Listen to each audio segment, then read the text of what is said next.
Students, I am Sumit sir और आज मैं आपके लिए लेकर आया हूँ इलेक्ट्रिकल फाइनल ईयर के सब्जेक्ट ईडीडी सेकेंड का लेक्चर नंबर 1।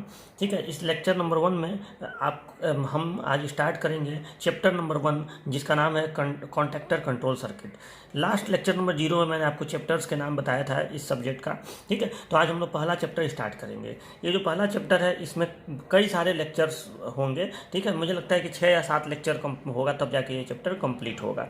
ठीक है, तो आपको साथ साथ नोट्स भी बनाना है, तो आप अपने कॉपी के पेज पर चैप्टर का नाम लिख लीजिएगा, chapter number 1 contactor control circuit, और फिर आप लोग पढ़ना शुरू करिए।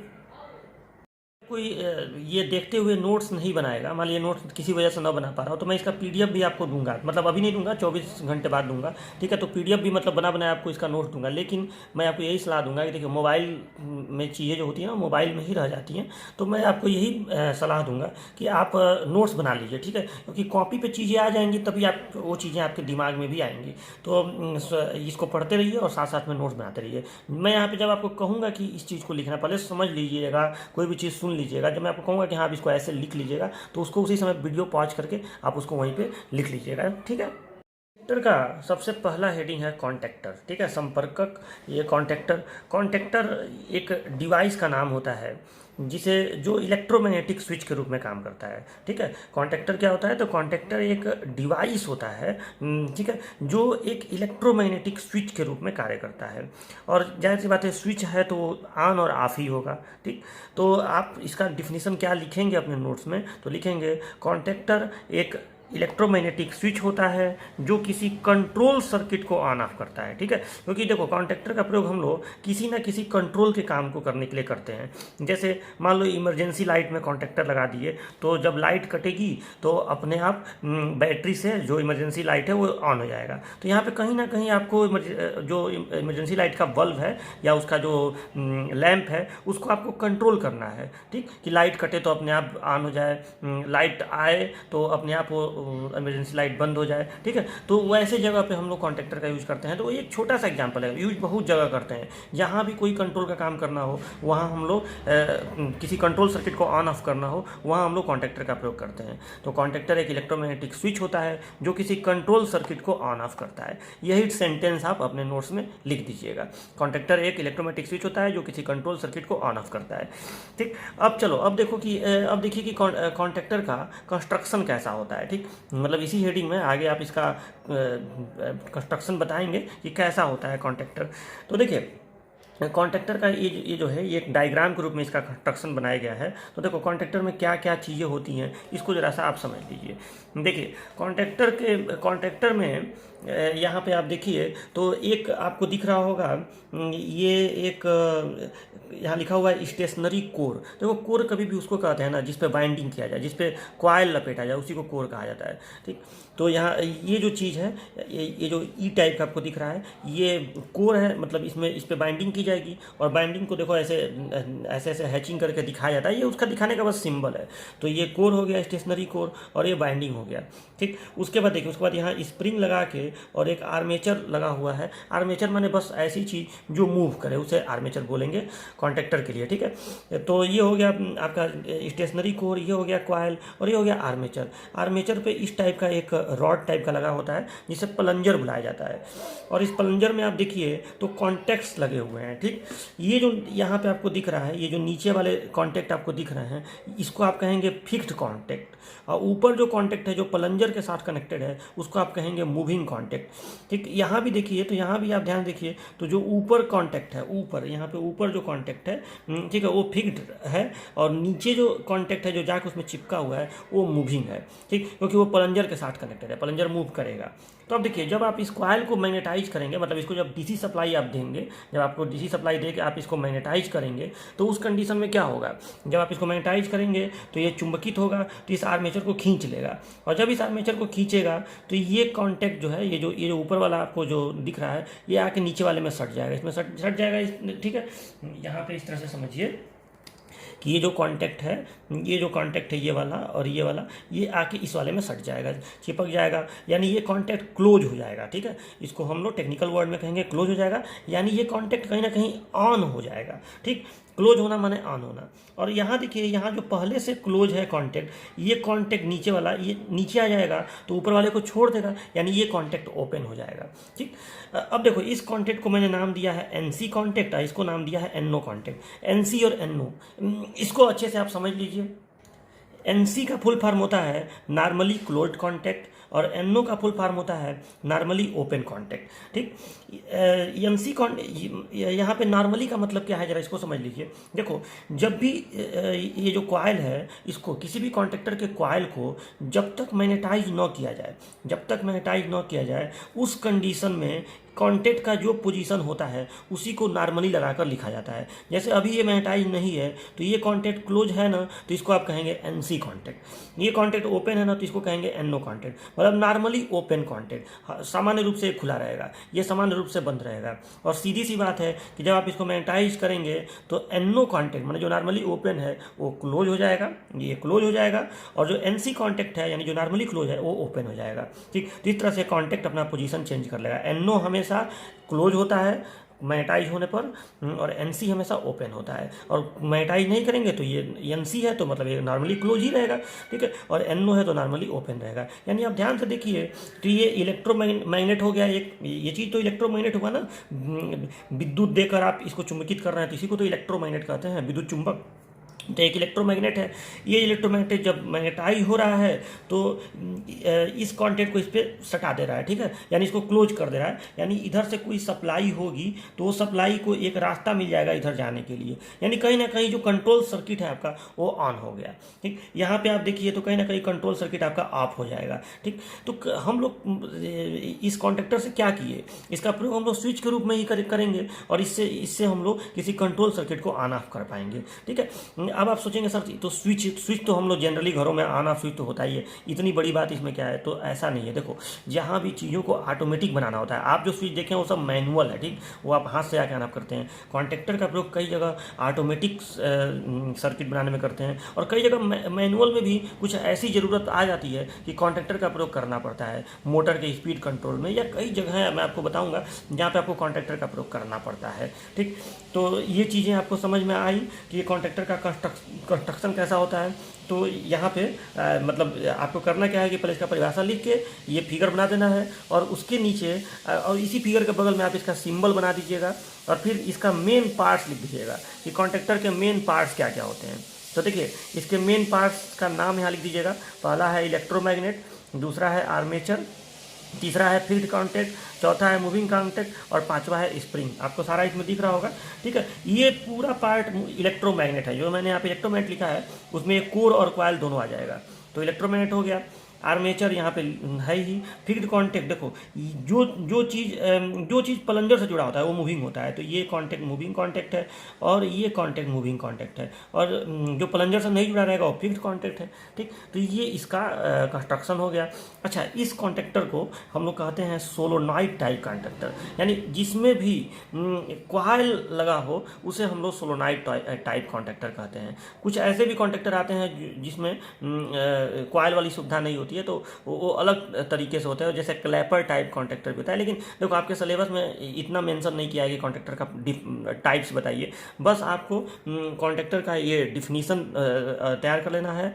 और सबसे फेमस यही होता है सोलोनॉइड टाइप कॉन्टैक्टर, तो आपको ये बना देना है फिगर, और नीचे लिख दीजिएगा construction of solenoid type contactor, और फिर उसके बाद लिख दीजिएगा बगल में सिंबल बना दीजिएगा इसका, और फिर लिख दीजिएगा इसके प्रमुख भाग इस प्रकार हैं, और इस पांचों भागों का इसका नाम लिख दीजिएगा। बस ये आपका कॉन्टैक्टर हेडिंग कंप्लीट हो गया। ठीक है, सिंबल को ज़रा समझ लीजिए। देखो, सिंबल हम लोग ऐसे प्रयोग करते हैं कि यहाँ पे एक बॉक्स बनाते हैं, और सुनो इसमें ऐसे निकला रहेगा। ठीक है, एक ये बॉक्स है, ये बॉक्स बस ये कॉइल की निशानी होती है, ये बॉक्स जो है ना ये कॉइल की निशानी होती है। यहाँ पे कॉन्टैक्टर का जब आप प्रयोग सर्किट में करेंगे तो इसका कुछ नाम दे देंगे, ABC ऐसे कुछ जो भी होगा, या M या जो भी चीज़ होगा आप इसका नाम दे देंगे, तो ये कॉन्टैक्टर हो गया। ठीक है, मतलब इसको जब DC सप्लाई आप देंगे तो ये मैग्नेटाइज हो जाएगा, और जब ये मैग्नेटाइज होगा तो कॉन्टैक्ट को ऐसे दिखाया जाता है। ठीक, कि जब मैग्नेटाइज होगा तो इस प्लंजर को खींचेगा, और जब खींचेगा तो ये कौन सा कॉन्टैक्ट है बताओ, ये नॉर्मली ओपन कॉन्टैक्ट है। ये कौन सा कॉन्टैक्ट है, नॉर्मली क्लोज कॉन्टैक्ट है। और जब ये कॉन्टैक्टर मैग्नेटाइज होगा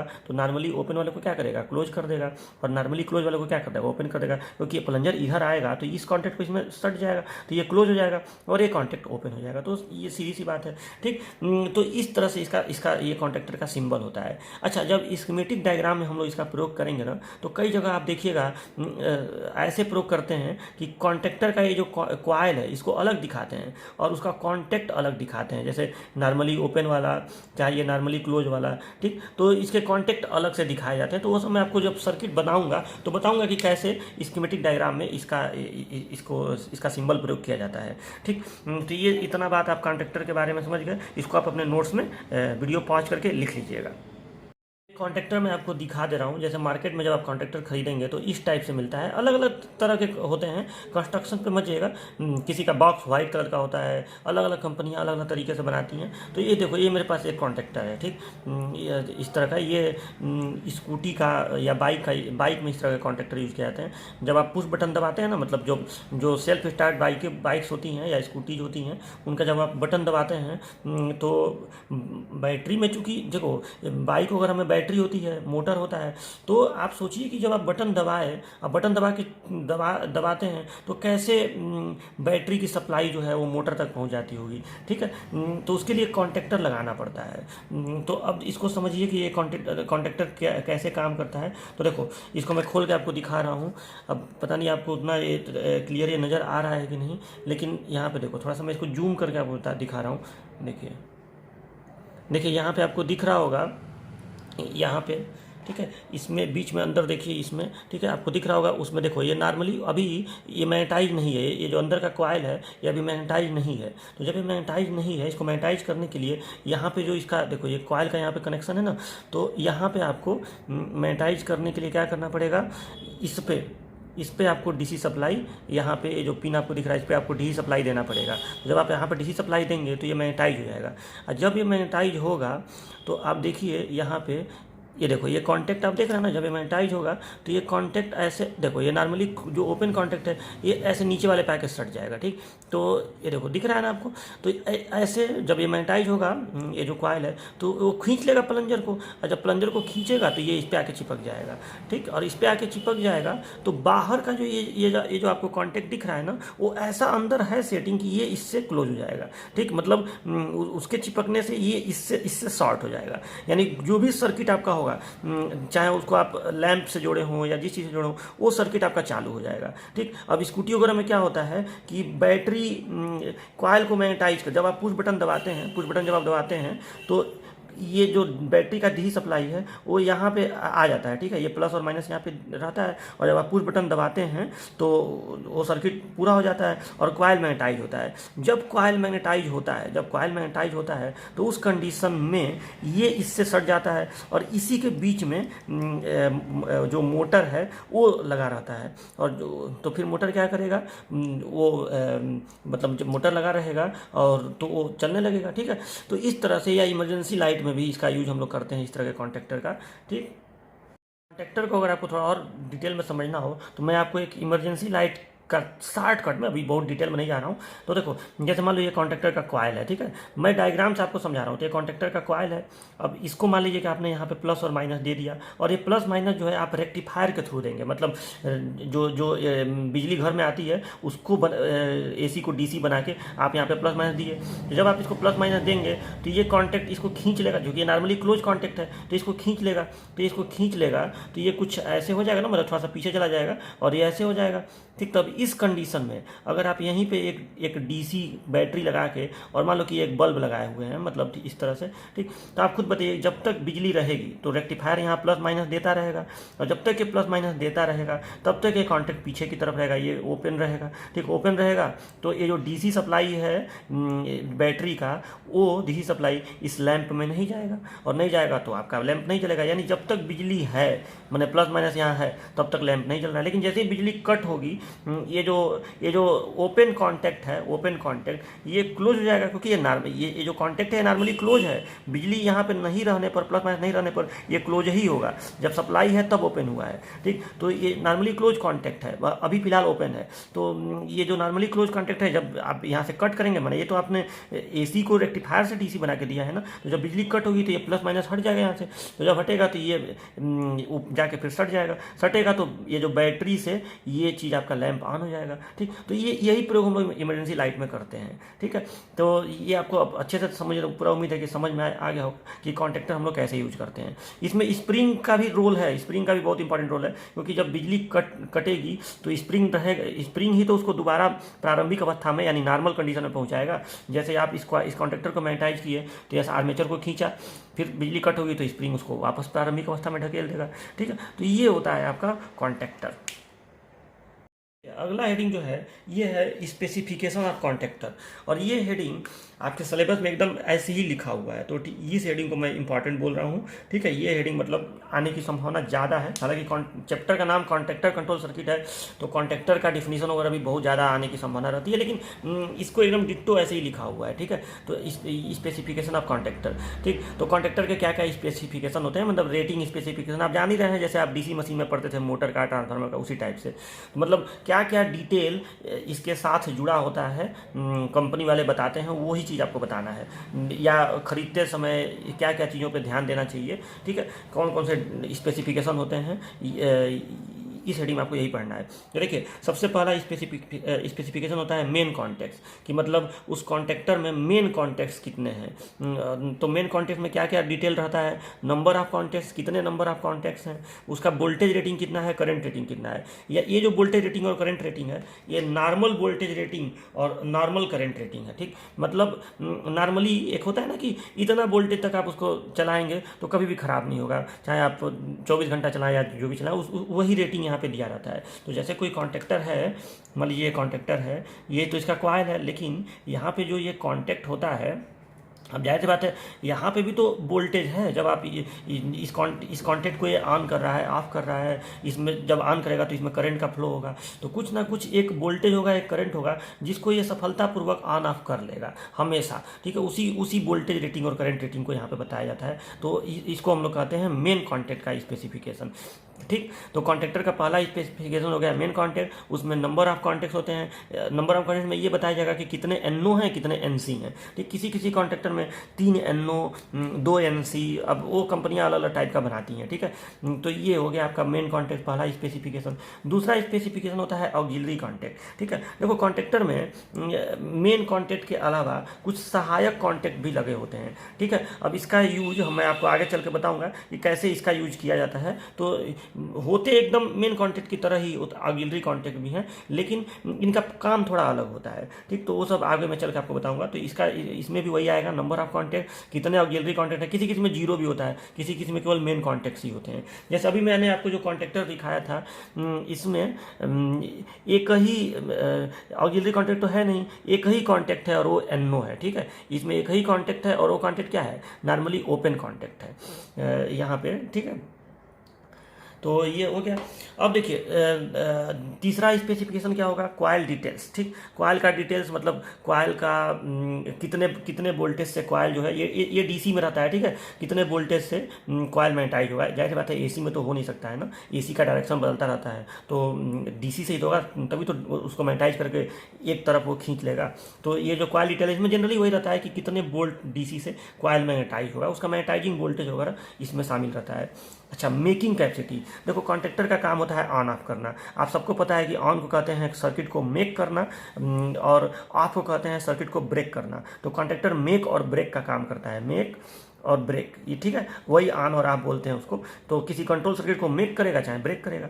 तो इसका मेकिंग कैपेसिटी का मतलब ये हुआ कि मैक्सिमम कितना एम्पियर करंट ये मेक कर सकता है। देखो, हर एक कॉन्टैक्टर का ना एक मैक्सिमम करंट होता है कि इतने करंट को वो, जैसे मान लो कि अभी ये कॉन्टैक्ट क्लोज है, अब ये कॉन्टैक्ट क्लोज है और अचानक जब यहाँ का डी सप्लाई हटेगा तो ये इसको ब्रेक कर देगा। तो ब्रेक करेगा तो ये बताओ एक मैक्सिमम करंट होगा कि नहीं, जिससे ज़्यादा करंट अगर इसमें फ्लो हो रहा हो और अचानक ब्रेक करे तो इसमें आग लग जाएगा, स्पार्किंग हो जाएगा, चिंगारी पैदा हो बहुत ज़्यादा हो जाएगी। तो मतलब मेकिंग कैपेसिटी का मतलब ये हुआ कि जो मैक्सिमम करंट सफलतापूर्वक ये मेक करे चाहे ब्रेक करे, उसी को हम लोग कहते हैं मेकिंग, मतलब मेक करने वाले को, मतलब जिस मैक्सिमम करंट को ये सफलतापूर्वक चालू कर दे उसी को हम लोग कहते हैं मेकिंग कैपेसिटी। ठीक, तो ये जनरली किसी का 500 एम्पियर, किसी का 600 एम्पियर, हज़ार एम्पियर तक के भी मेकिंग कैपेसिटी वाले आते हैं। और ब्रेकिंग कैपेसिटी मतलब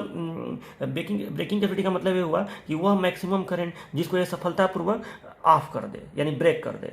मेकिंग कैपेसिटी में क्या होगा, वह मैक्सिमम करंट जिसे सफलतापूर्वक चालू कर दे, ऑन कर दे, उसे हम लोग कहते हैं मेकिंग कैपेसिटी। और ब्रेकिंग कैपेसिटी में वह मैक्सिमम करंट जिसे सफलतापूर्वक ऑफ कर दे, बंद कर दे, उसे हम लोग कहते हैं ब्रेकिंग कैपेसिटी। ठीक, देखो मेकिंग कैपेसिटी थोड़ा सा, जैसे आपको पता है कि सर्किट को चालू करना थोड़ा आसान होता है। ठीक, सर्किट को बंद करते समय ज़्यादा संभावना होती है इस आर्क वगैरह उत्पन्न होने की, क्योंकि उस समय एक तो सारे लोड जुड़े होते हैं, अचानक ये ब्रेक करेगा। ठीक, तो मेकिंग कैपेसिटी थोड़ा सा हाई होता है ब्रेकिंग कैपेसिटी की तुलना में।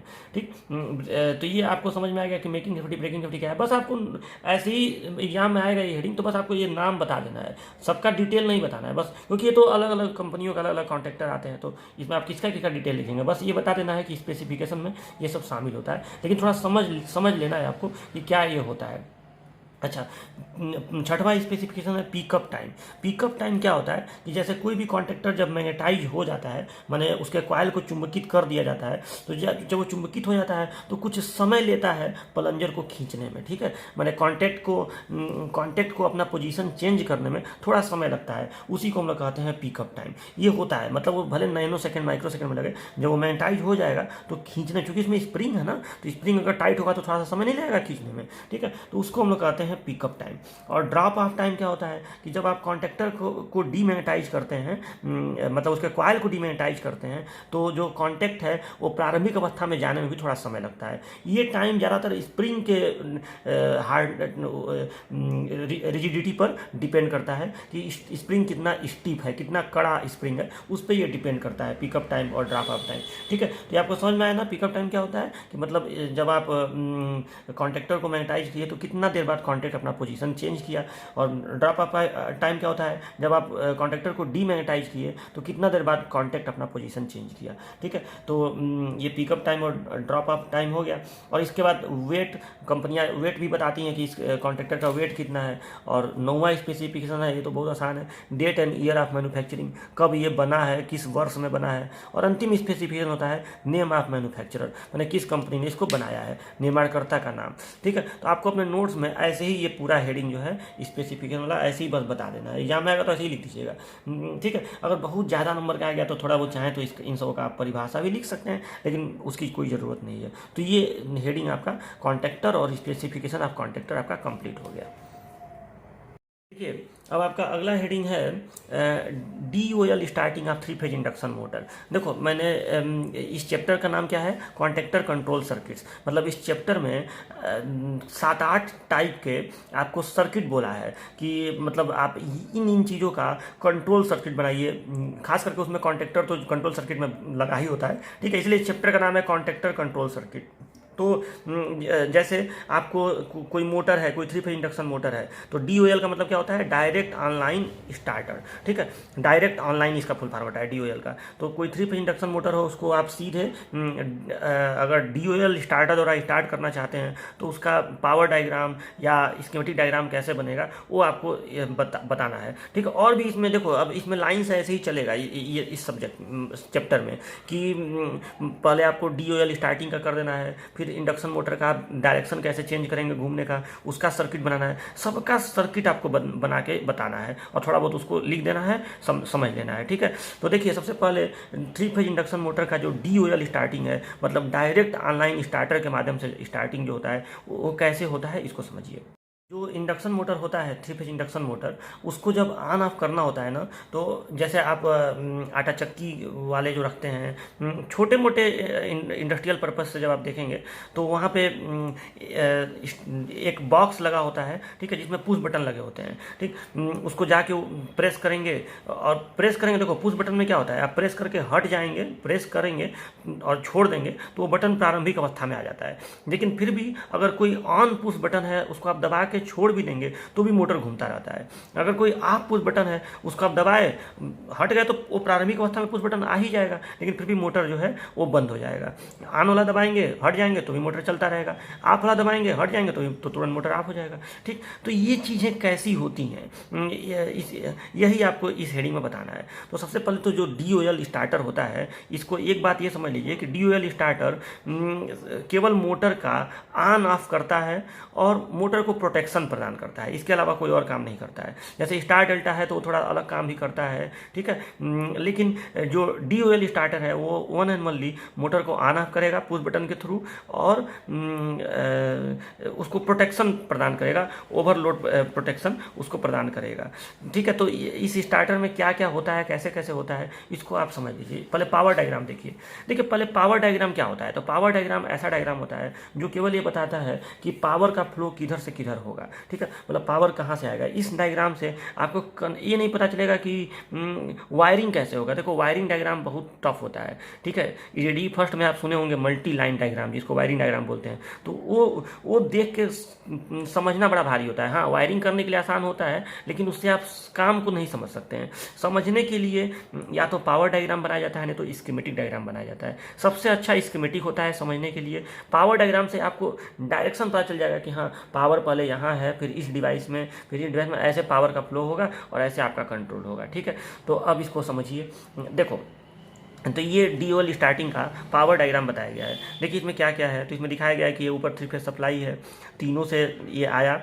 सबसे पहले फ्यूज दिखाया गया है, ये पावर पहले फ्यूज में आएगा, फ्यूज के बाद ये एक स्विच दिखाया गया है, इसको ऐसे इंटरकनेक्टेड किया गया है, मतलब ये 3 फेज स्विच है। इसको जब कोई ऑन रखेगा तो पावर जो है यहाँ तक आ जाएगा, ठीक है, यहाँ तक पावर जो है वो आ जाएगा, मतलब वोल्टेज आ जाएगा।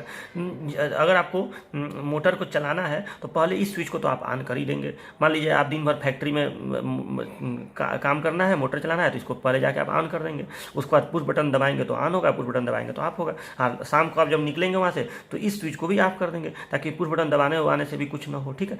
तो ये चीज़, ये स्विच ये करता है, ठीक है। तो ये एक मैनुअल स्विच तो लगा ही रहता है कहीं भी, ठीक है। तो ये मैनुअल स्विच हो गया, फ्यूज हो गया, फिर एक स्विच हो गया।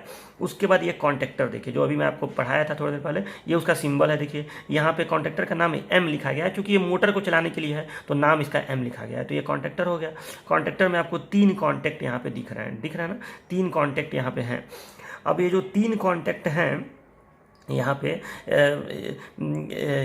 ये 3 कॉन्टेक्ट हैं, और इसका यहाँ पे इसको मैग्नेटाइज करेंगे तो ये नॉर्मली ओपन है कि नॉर्मली क्लोज है, देख के बताइए। तो जाहिर सी बात है, देखो सर्किट में जो कॉन्टेक्ट दिखाया जाता है वो नॉर्मली ओपन वाला ही दिखाया जाता है, सॉरी मतलब नॉर्मल कंडीशन वाला ही दिखाया जाता है। मतलब किसी भी कंट्रोल सर्किट में हम लोग ये वाला पोजीशन करके नहीं दिखाते हैं कि मैग्नेटाइज हो गया तो क्या होगा। नॉर्मल कंडीशन में नहीं मैग्नेटाइज रहेगा तो जो कंडीशन रहेगा वही वाला दिखाया जाता है, ठीक। तो ये नॉर्मली ओपन कॉन्टेक्ट है, इसको आप मैग्नेटाइज करेंगे तो ये सब क्लोज हो जाएंगे सब, ठीक। तो पावर जो है फ्यूज, स्विच, फिर इस कॉन्टेक्ट में आया नॉर्मली ओपन कॉन्टेक्ट में, जब ये मैग्नेटाइज होगा तो क्लोज हो जाएगा। उसके बाद पावर जो है ओवरलोड रिले, ठीक है। ओवरलोड रिले ये द्विधातु पत्ती की बनी होती है, और जब आवश्यकता से अधिक करंट इसमें फ्लो होता है तो ये टेढ़ी हो के कॉन्टेक्ट को खोल देती हैं, ठीक है। वो सब आपको उसमें स्कीमेटिक डायग्राम में समझ में आएगा। तो ये कॉन्टेक्ट को ओपन कर देती हैं, जिससे मोटर को सप्लाई मिलना बंद हो जाता है, वो सप्लाई से डिस्कनेक्ट हो जाता है। तो ये मोटर के प्रोटेक्शन के लिए होता है, ठीक। तो इसको आप ऐसे ही लिख देंगे OLR, तो और फिर उसके बाद जो पावर है वो मोटर में आ जाएगा, ठीक। तो ये इसका पावर डायग्राम हो गया। पावर फ्लो ऐसे ही होता है, ठीक। अब आप इसका काम समझिए। स्कीमेटिक डायग्राम आप देखेंगे तब आपको समझ में आएगा कि पुश बटन कहाँ लगा रहेगा, कैसे पुश बटन दबाएंगे तो ऑन होगा, कैसे पुश बटन दबाएंगे तो ऑफ होगा। ये सारी चीज़ें आपको स्कीमेटिक डायग्राम से समझ में आएंगी।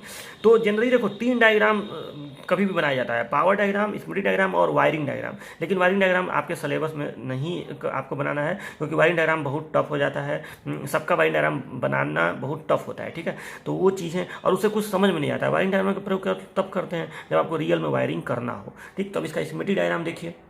देखिए स्कीमेटिक डायग्राम कभी भी कैसे बनाया जाता है कि दो लाइन खींच लिया जाता है, ठीक है, ऐसे दो रेखाएं खींच ली जाती हैं, ऊपर फेज और न्यूट्रल, अगर एसी सप्लाई वाला हो और डीसी सप्लाई वाला हो तो प्लस माइनस लिखते हैं, ठीक। अब इसमें देखो स्कीमेटिक डायग्राम में कनेक्शन नहीं बताते, इसमें बस काम बताते हैं कि काम कैसे, ये सर्किट कैसे, जैसे ये जो सर्किट है ये कैसे काम करेगा, कहाँ पुश बटन रहेगा, कैसे ऑपरेशन होगा, ये सब इसमें बताया जाता है, ठीक है। तो अब देखिए ये कैसे काम करेगा। सबसे पहले तो यहाँ पे आप देखिए, तो यहाँ पे दिखाया गया है कि जो सप्लाई है वो ऊपर से आया यहाँ पे, और यहाँ पे ओवरलोड रिले है, ठीक। आप कहेंगे सर ओवरलोड रिले तो सबसे लास्ट में है, यहाँ सबसे पहले क्यों दिखाया गया है? तो देखो यहाँ पे काम को समझाना है, यहाँ पे आपको ये समझाना है कि अगर मोटर ओवरलोड हो गया तो करंट हाई कर देगा, ठीक है, और करंट अगर हाई हो गया तो उस कंडीशन में ये कॉन्टैक्ट खुल जाएगा, ये जो ओवरलोड वाला कॉन्टैक्ट है ये खुल जाएगा, और खुल जाएगा तो मोटर को सप्लाई मिलना बंद हो जाएगा, ठीक है, मोटर का जो कॉन्टैक्टर है उसको सप्लाई मिलना बंद हो जाएगा। तो इसलिए सबसे पहले इसको दिखाया गया है कि अगर ये खुल गया तो ये बटन ऑन भी रहे, ये किसी भी पोजीशन में रहे, इसको जाके कोई ऑन ऑफ करता रहे, कुछ भी रहे, यहाँ पे सप्लाई नहीं आएगी, ठीक है। भले यहाँ पे लास्ट में है, आप इस बात को समझिए कि अगर ये चीज़ ओपन हो गया तो यहाँ से पावर इस तक नहीं आएगा, यानी कहीं ना कहीं ये क्या कर रहा है, ये कर ये रहा है कि जब ये ओपन हो जा रहा है तो सप्लाई को पहुँचने ही नहीं दे रहा है, इसलिए स्कीमेटिक डायग्राम में ये सबसे पहले बनेगा, ठीक है। तो स्कीमेटिक डायग्राम में सबसे पहले हो गया OLR, ओवरलोड रिले, ठीक है। इसको जब स्कीमेटिक में बनाएंगे तो इसको ऐसे बनाएंगे, यहाँ पे एक कॉन्टैक्ट दिखा के नॉर्मली क्लोज कॉन्टैक्ट और ऐसे कर देंगे, ठीक है। ये बता रहा है कि जब आवश्यकता से अधिक करंट यहाँ फ्लो होगा तो ये इसको ढकेल के खोल देगा, ठीक है, यानी करंट इसमें आ ही नहीं पाएगा। तो ये हो गया आपका ओवरलोड रिले स्कीमेटिक डायग्राम में। फिर यहाँ देखिए यहाँ एक स्टॉप पुश बटन स्विच लगाया गया है, ठीक, ये स्टॉप पुश बटन स्विच का निशानी होता है। इस पुश बटन में स्टॉप पुश बटन क्या होता है, नॉर्मली ओपन होता है कि नॉर्मली क्लोज होता है? तो देखिए स्टॉप पुश बटन हमेशा क्लोज होता है, नॉर्मली क्लोज होता है, दबाएंगे तो खुल जाएगा, ठीक है, ओपन हो जाएगा। और उसके बाद ये स्टार्ट पुश बटन है, स्टार्ट पुश बटन हमेशा नॉर्मली ओपन ही होता है, दबाएंगे तो क्लोज होगा, फिर हटाएंगे तो फिर ओपन हो जाएगा। अच्छा, इसके बगल, इसके पैरेलल में एक ये कॉन्टैक्ट लगाया गया है और यहाँ स्मॉल लेटर से लिखा हुआ है M1, ठीक है। उसके बाद यहाँ पे ये कॉन्टैक्टर का एक सिंबल है M, जो ये वाला कॉन्टैक्टर का कॉइल है, ठीक है, उसका ये सिंबल है, ये चलो हो गया। एक और लाइन में यहाँ पे M2 कॉन्टैक्ट दिखाया गया है, ये भी नॉर्मली ओपन कॉन्टैक्ट है, और फिर यहाँ पे लैंप, ये लैंप का सिंबल है। एक जैसे क्या होता है ना कि जो DOL स्टार्टर का बॉक्स होता है जिसमें पुश बटन लगे होते हैं, उसमें एक LED भी लगी होती है, एक लैंप भी लगा होता है, जो ये बताता है कि मोटर चल रहा है कि बंद है, ठीक है, क्योंकि ये स्टार्टर तो आपके कंट्रोल रूम में रहेगा और मोटर कहीं और चल रहा होगा, तो आप यहाँ पे बैठे बैठे देख पाएंगे कि मोटर ऑन है कि, क्योंकि पुश बटन देख के थोड़े पहचान पाएंगे, क्योंकि पुश बटन दबा के हटेंगे वो वापस आ जाएगा, वो देख के नहीं ना पता चलेगा कि दबा हुआ है कि क्या है, ठीक है। हाँ, इसको देख के आप पहचान लेंगे कि मोटर चल रहा है कि बंद है इस समय, ठीक है। तो इसलिए एक लैंप भी इसमें लगा होता है। तो ये इसका स्कीमेटिक डायग्राम हो गया। अब इसको समझिए ये कैसे काम करेगा। देखो पहली बात ये जान लो कि स्कीमेटिक डायग्राम जो है ना, पहले तो आपको याद करना थोड़ा बहुत पड़ेगा कि ये ऐसे ही बनाना है आपके एग्जाम में, लेकिन जब आप इस डायग्राम को बनने के बाद पहले तो एक बार समझ लो कि ऐसे बनेगा, जब आप इसको समझ लेंगे ना कि ये कैसे काम करेगा तो आपको दिमाग में अपने आप पे याद हो जाएगा। यही इसकी खासियत होती है। पहले डायग्राम को याद करो लेकिन उसका काम समझ लो कैसे ये काम कर रहा है। एक बार समझ लेंगे तो आपको ये डायग्राम याद हो जाएगा, ये गारंटी है। तो देखिए ये डायग्राम कैसे काम कर रहा है। हम लोग ये स्टार्ट पुश बटन दबाएंगे, जब हम लोग ये स्टार्ट पुश बटन दबाएंगे तो उस कंडीशन में सबसे पहला काम क्या होगा कि यहाँ पे फेज है, यहाँ पे न्यूट्रल है, यानी वोल्टेज है, और अभी धारा कभी भी ओपन सर्किट में तो फ्लो होती नहीं है, करंट का प्रवाह कभी भी ओपन सर्किट में तो होता नहीं है, ठीक है। तो जब आप इस पुश बटन को दबाएंगे तो करंट यहाँ से करंट इस रास्ते से होते हुए और इस रास्ते से होते हुए यहाँ पे आ जाएगा, ठीक है। तो करंट का फ्लो इस रास्ते से सबसे पहले होगा। जब आप इस पुश बटन को दबाएंगे तो करंट का फ्लो होगा, करंट इस M कॉन्टेक्टर में आ जाएगा, और इस M कॉन्टेक्टर में जब करंट आएगा तो ये कॉन्टेक्टर क्या होगा। तो अब इसको यहाँ पे समझ, देखो इसमें अब ये कॉन्टेक्ट नहीं दिखाया गया, बस आप ये जानिए कि जब ये कॉन्टेक्टर आएगा तो ये तीनों कॉन्टेक्ट चिपक जाएंगे, ये क्लोज हो जाएंगे, ठीक है। ये इसके मेन कॉन्टेक्ट हैं, ये तीनों इसके मेन कॉन्टेक्ट हैं। तो इस M कॉन्टेक्टर के जो मेन कॉन्टेक्ट हैं ये ऑन हो जाएंगे, और जब ये ऑन हो जाएगा तो मोटर चलेगा। इसमें कहीं मोटर नहीं दिखाया जाएगा स्कीमेटिक डायग्राम में, बस आप ये जानिए कि ये मैग्नेटाइज होगा तो मोटर चलेगा, ठीक है। क्योंकि आप खुद देखिए यहाँ फ्यूज है, ये स्विच तो खैर ऑन ही रहेगा, तो जब ये मैग्नेटाइज हो जाएगा तो इसको क्लोज कर देगा, तो सप्लाई यहाँ पहुँच जाएगा, तो मोटर चलने लगेगा। तो इस बड़ी डायग्राम समझ में आया ना कि स्टार्ट पुश बटन को दबाएंगे, इधर से सप्लाई इसमें आ जाएगा, कॉन्टैक्टर यम मैग्नेटाइज होगा, और जब कॉन्टैक्टर यम मैग्नेटाइज होगा तो मोटर चलने लगेगा। ठीक है। अच्छा, इसके बगल में ये क्यों लगाया गया है, इसको जरा समझ लीजिए। ये इसी का देखो, इस कॉन्टैक्टर यम का ही ये ऑक्सिलरी कॉन्टैक्ट है और ये भी ऑक्सिलरी कॉन्टैक्ट है। कभी भी स्मॉल लेटर से, जैसे यहाँ पे लिखा हुआ है कैपिटल यम, तो ये कॉन्टैक्टर के कॉइल को बताया जाता है कैपिटल लिख के। ठीक है, ये उस कॉन्टैक्टर का नाम हो गया। और कभी भी स्मॉल लेटर से अगर लिखा जाए तो उसी कॉन्टैक्टर का वो कॉन्टैक्ट होता है। मतलब यहाँ पे M1 लिखा हुआ है तो ये इसी कॉन्टैक्टर का कॉन्टैक्ट है। अगर किसी सर्किट में 3-3, 4-4 कॉन्टैक्टर लगेंगे तो उसमें जैसे किसी का नाम मान लो A है तो उसका कॉन्टैक्ट A1, A2 ऐसे दिखाया जाएगा। तो स्मॉल लेटर से अगर लिखा हुआ है तो ये इसी का कॉन्टैक्ट है, ये इसी का कॉन्टैक्ट है, मेन कॉन्टैक्ट नहीं, ये इसके ऑक्सिलरी कॉन्टैक्ट है। ठीक है, मतलब अगर कोई कॉन्टैक्टर है तो इधर मान लो मेन कॉन्टैक्ट 3 ठे लगे हुए हैं, जैसे इधर लिखाया गया, इसमें इधर जो है कुछ ऑक्सिलरी कॉन्टैक्ट भी 2 ठे लगे हुए हैं। ये दोनों नॉर्मली ओपन है, मतलब दोनों डायग्राम आप मिला के समझेंगे तो समझ में आएगा। तो ये कॉन्टैक्टर यम की ये 2 ऑक्सिलरी कॉन्टैक्ट हैं, स्मॉल M1, स्मॉल M2। ठीक है, M लिखा हुआ है यानी M का ही है, और 1 और 2 लिखा हुआ है यानी एक ये है और एक ये है। और डायग्राम में जो पोजीशन दिखाया जाता है वो नॉर्मल पोजीशन ही होता है। ठीक, तो ये नॉर्मली ओपन M1 और M2 कॉन्टैक्ट हो गए, इसको हम लोग कहेंगे कॉन्टैक्टर यम का ऑक्सिलरी कॉन्टैक्ट। तो अब देखिए ये क्यों लगाया गया है, ये लगाया इसलिए गया है कि अगर आप स्टार्ट पुश बटन दबाए और दबा के छोड़ दिए, भाई आप बटन दबा के पकड़े नहीं रहेंगे। मान लो कि ये DOL स्टार्टर है, ये स्टार्ट पुश बटन है, ये स्टॉप पुश बटन है, तो स्टार्ट वाले को आप दबा के रुके थोड़े रहेंगे, आप तो हट जाएंगे।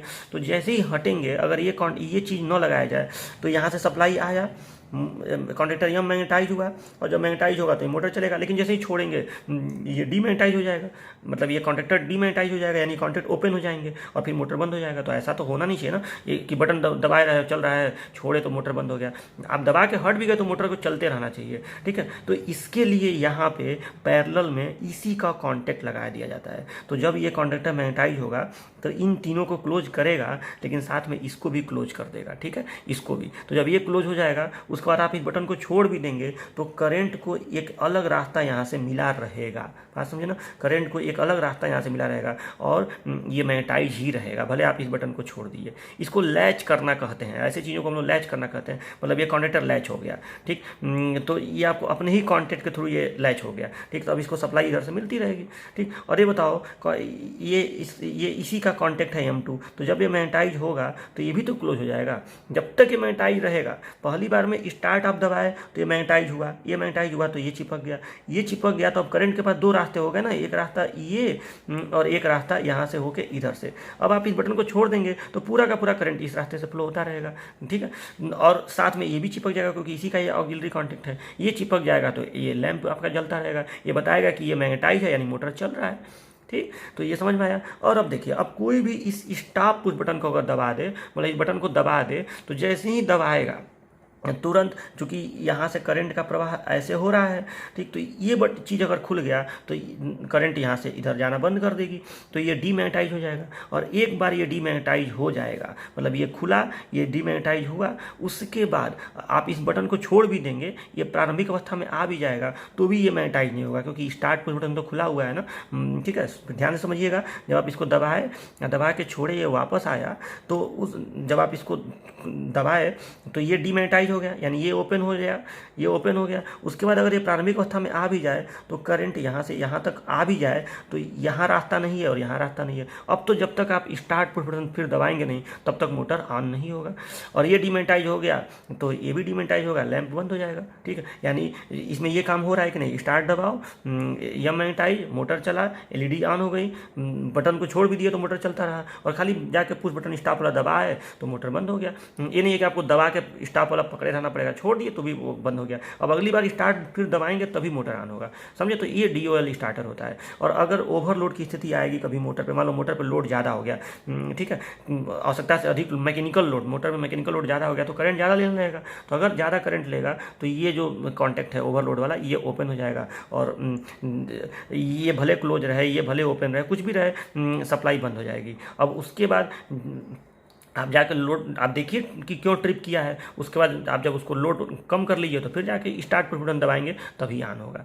तो ये स्कीमेटिक डायग्राम आपको समझ में आएगा। तो ये होता है DOL स्टार्टर का पावर डायग्राम और स्कीमेटिक डायग्राम। तो आपको करना क्या है कि ये दोनों डायग्राम आपको अपने नोट्स में बनाना है, ठीक है। Power diagram, schematic diagram, number तो इसी पे मिलेगा। अब थोड़ा बहुत इसका काम वगैरह आपको लिखना है। तो देखिए लिखेंगे कैसे, मैं थोड़ा सा आपको बता दे रहा हूँ। पावर डायग्राम में बस बता देंगे कि पहले तो DOL स्टार्टर थोड़ा सा बता दीजिएगा कि DOL स्टार्टर एक ऐसा स्टार्टर होता है जो मोटर को ऑन ऑफ करता है, 3 फेज इंडक्शन मोटर को, और इसके द्वारा मोटर को प्रोटेक्शन भी प्रदान किया जाता है, ठीक है। उसके बाद आप लोग ये बता दीजिएगा कि चित्र में इसका पावर डायग्राम और स्कीमेटिक डायग्राम दर्शाया गया है। स्कीमेटिक डायग्राम को ही मेनली समझाना होता है। तो अब उसके बाद लिखिएगा कि जब स्टार्ट पुश बटन दबाते हैं तो कॉन्टेक्टर M मैग्नेटाइज होता है, ठीक है, जिससे मोटर चलने लगता है, ठीक। अच्छा, उसके बाद लिखिएगा कि स्टार्ट पुश बटन छोड़ देने पर भी कॉन्टेक्टर M उसके ऑक्सिलरी कॉन्टैक्ट M1 के द्वारा मैग्नेटाइज ही रहता है, ठीक है, अतः मोटर चलता रहता है, ठीक।